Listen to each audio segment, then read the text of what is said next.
Hello my darlings, it's Zooey here, and today I'm delivering to you part 2 of Burning Feathers, which is my Hawks fan fiction story thing that I'm reading to you. I hope you enjoyed just as much as you did the first one, and if you haven't seen the first one yet, well, sucks to be you. You can pause the video and just check down there in the pinned comment. There is a link directly to the first part.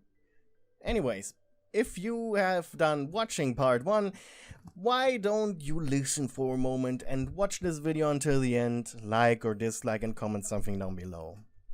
This way you help me with the YouTube algorithm, and the more you help me out with the YouTube algorithm, the more people will watch my stuff because my stuff gets recommended to them.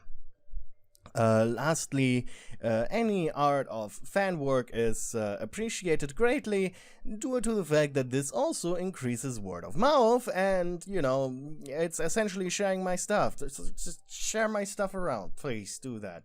I would greatly appreciate that. Now, let's get right into the show. You hated everything and everyone. After Hawks hadn't been returning your calls for a few days and completely failed to attend some of your schedules, you suddenly had been drowned in paperwork regarding things he was doing with the #1 hero endeavor and weird moments of absence in his agency. If it wasn't for your secret relationship with him, you would have quit and found a new hero to take care of. But this was nothing compared to what was about to come. You were brooding over a press release regarding some advertising deal for a German energy drink brand called Panzerkraft. The company even had been so gracious to give you a few samples. The drink tasted very artificial, but you yourself liked that. Judging by their references, the company was already advertised by Europe's #1 hero agency Schicksal, so it somewhat felt like an honor that they wanted Hawks to represent them in the Far East. Should you force him to take the deal? You were about to pull out your phone and call him, but just then the titular hero barged into your office. "Hey there!" he shouted happily. "I got a surprise for you!" You blinked. Okay?" you asked cautiously. "It's more work!" he shouted and raised both of his arms. You made a noise as you tried to suppress your anxiety. "But," he said, "you won't be doing it here. I'll explain everything on the way there." Instantly, he took your hand and you blushed. 6 minutes later, you found yourself inside his agency-owned car. He was driving with a very smug grin while you fidgeted in your seat. "So, what is this about?" you finally asked. He looked at you with that smile of his. "I'm a double agent now." Your left eye twitched in disbelief. "Go on," you cried. "I'm right now working for the good guys while making the bad guys think I'm one of them." You nodded cautiously. "So I talked with the higher-ups and they gave me the okay that you're good for the job too." You broke out in cold sweat after hearing his next words. "Which means from now on you'll be spending half your time with me at the agency and the other half we will spend with the League of Villains." "Why me?" you shouted, earning you a mocking glance. "'Cause you're my girlfriend. And I love you. And I can't lie to you." Once again, your left eye twitched in anger and disappointment. Sure, this was important, but you would have accepted this if his tone was different. But it wasn't. "Don't worry. I'm just gonna introduce you and then you do some scheduling stuff, or whatever you do. So it's less obvious when I hang out with him. Got it?" You whimpered. "Is it too late for me to leave?" His grin widened. "After I told you all this? No." Why was he doing these things to you? You were sat down in front of a black-haired, scarred man who introduced himself as Dabi. Your hero boyfriend set up your paperwork on the tiny table in front of you. and simply said, "Have fun, you two," before leaving. You were alone in the dragon's den. The current base of the League of Villains was a very serial killer-esque looking multi-floored log cabin in the woods.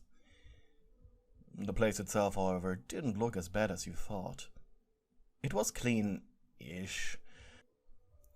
A few loose trash scraps lying around, but no bloodstains. In the corner of the large room were... In the back end of the large room you were in stood a bar with an assortment of alcohol.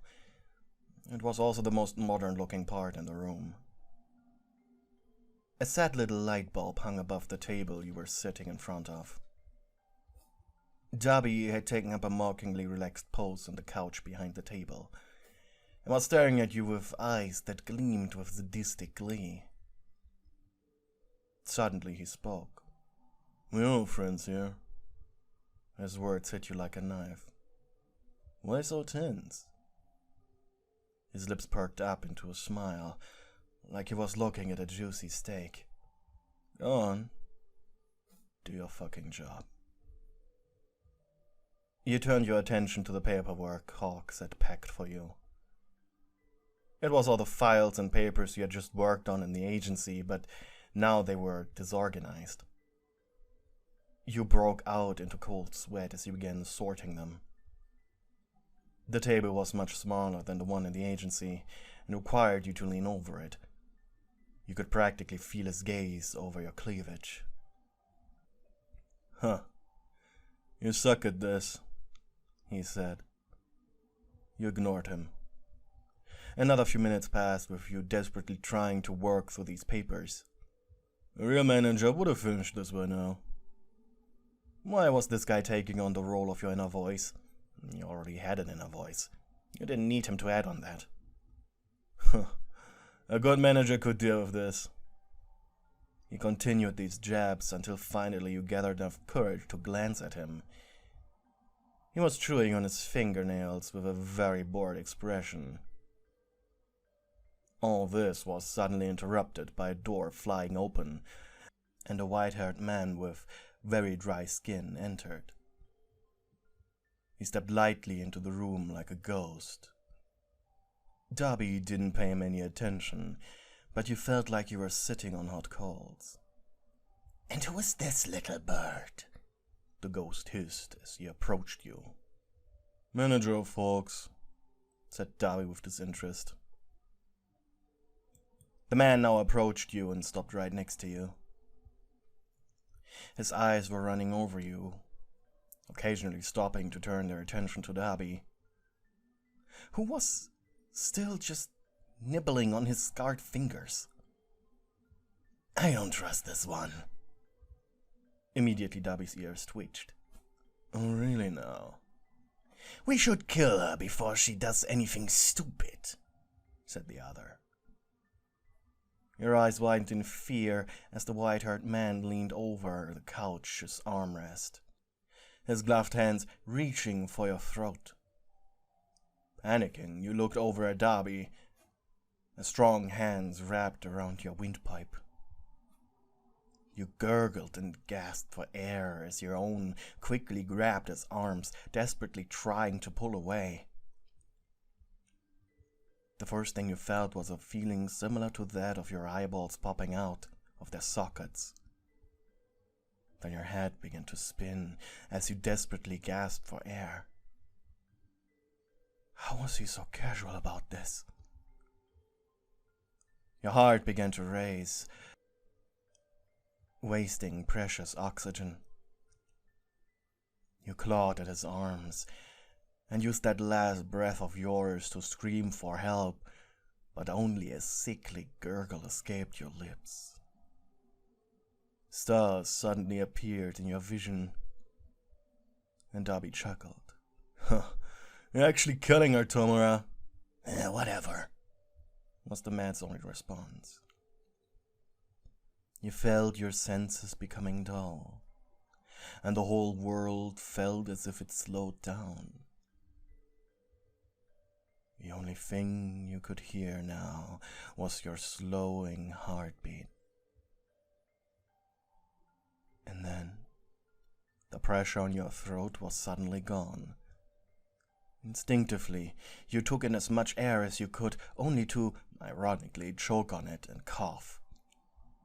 Your entire body was rushing with adrenaline. A pain suddenly surged through you as you fell off the sofa onto the hard wooden floor. Yet all you could do, all you could think of, was trying to calm your breathing.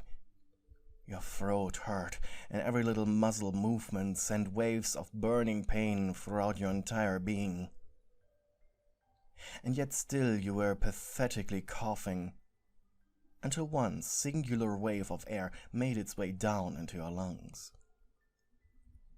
With quick, panicked breaths, you were lying on the ground, your vision slowly becoming more clear. Had Tomura just decided you weren't worth it after all? When your sight became more clear, you looked towards the person standing above you. It was Dabi. The man helped you up on your feet before pushing you back on the couch, as he proceeded to sit down next to you. A single question was on your mind. Did you save me? You croaked. Every word that left you stung like 1,000 needles. He shrugged. Yeah. He smirked. Told him Alex would get mad, and him being mad could ruin this operation. He chuckled.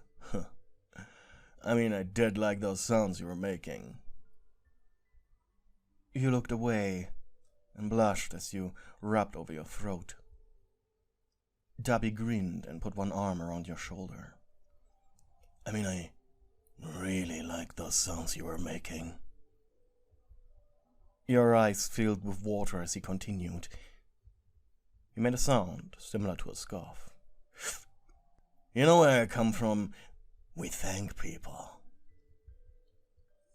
You opened your mouth, but instantly a finger from his other hand was pressed on your mouth.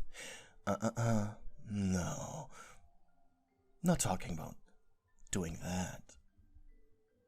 You had a very bad feeling about this. You know, maybe you aren't that useless after all. Why was he praising you now? His head moved closer to yours. Why don't you ditch that bird brain of yours and become one of the bad guys?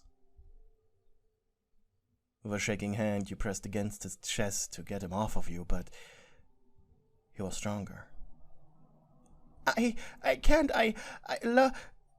You wanted to say that you loved hawks, but Dabi interrupted you. Just kiss me the thanks for saving your life, huh? You blinked perplexed. Just a simple kiss? You could do that. You barely had any time upon nodding at his request before his scarred lips aggressively pressed on yours. It was overpowering.